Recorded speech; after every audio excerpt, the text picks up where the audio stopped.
working to create more humane conditions for incoming migrants. Southside Alderman presents a plan to turn a Park District field house into a shelter. We first told you about the plan on Friday on the news at 10, and WGN's Christine Flores live tonight at Gage Park with more. Christine?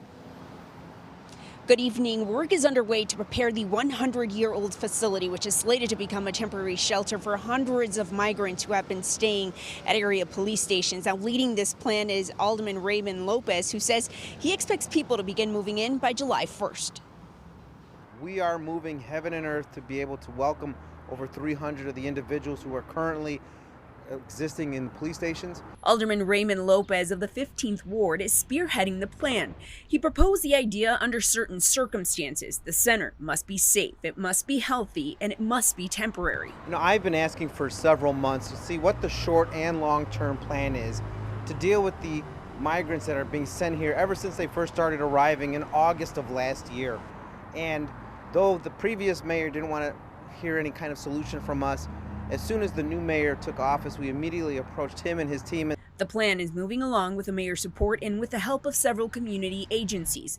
Lopez says the park's campus would remain open and accessible to the public for various league games and general park use. Before the move-in date, a number of improvements will be made to the 100-year-old structure. The improvements will be minimal, but they'll be lasting when we talk about some of the infrastructure improvements to the building.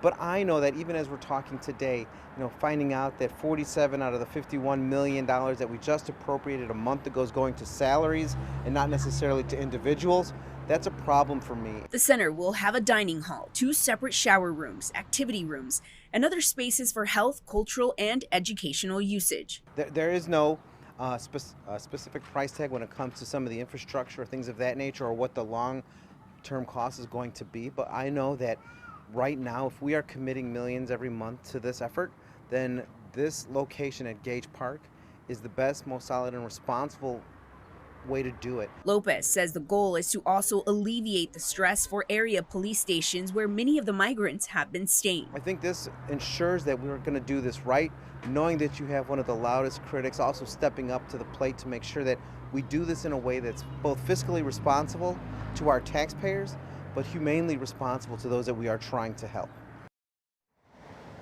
The public is invited to learn more about the plan and provide input during a meeting that's scheduled for tomorrow at 6 o'clock at St. Clair de Montefalco Church at 6 o'clock. Live in Gage Park, Christine Flores, WGN News. Thank you, Christine.